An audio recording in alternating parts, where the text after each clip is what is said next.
What's up guys, and welcome back to another video of my 1982 bobber. Today we're going to be working on the carbs, getting it one step closer to running. We got to sync the carbs and finish them up basically and get them mounted on there. If you haven't seen the first two videos, I'll link them down below. Go ahead and watch those first so you can get up to date. Let's go ahead and finish putting these carbs together, sync them, and install them on the bike.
Alright, so I got the brand new carburetor boots on.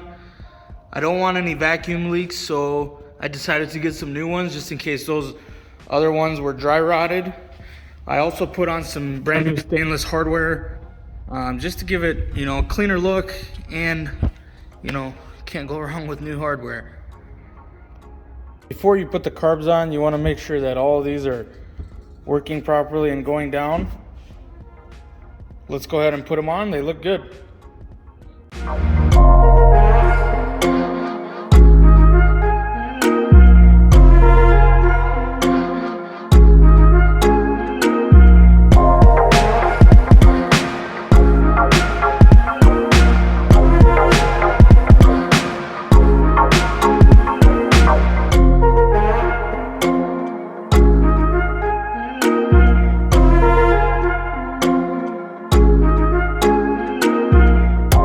Before I throw the pod filters on, I just want to show you a little mod that I did because those of you who are running pod filters know that they are terrible.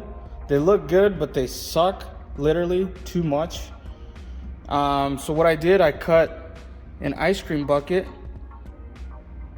and I put it on the inside there, as you can see. And that'll help restrict a lot of the airflow. And it'll be a lot easier to tune, and it's going to run a lot better, and you'll still have that nice look of the pod filters.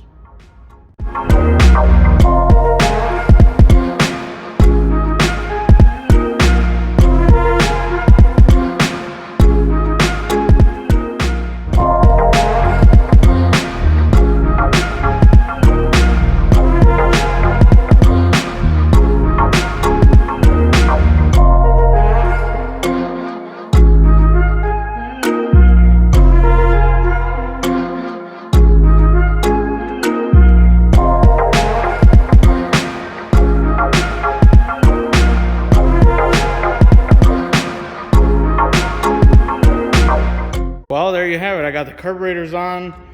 We got them synced. We got the pod filters on. I even put on the throttle cable. I haven't gotten the choke cable on yet, just because I'm not quite ready for that. But if you ask me, it really makes the bike look a lot better. Kind of finishes off that empty space that was there.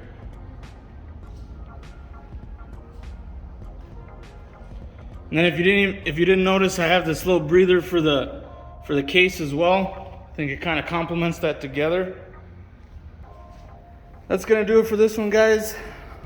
If you haven't seen the other videos, be sure to go watch those. Leave me a like, comment, and be sure to subscribe for more.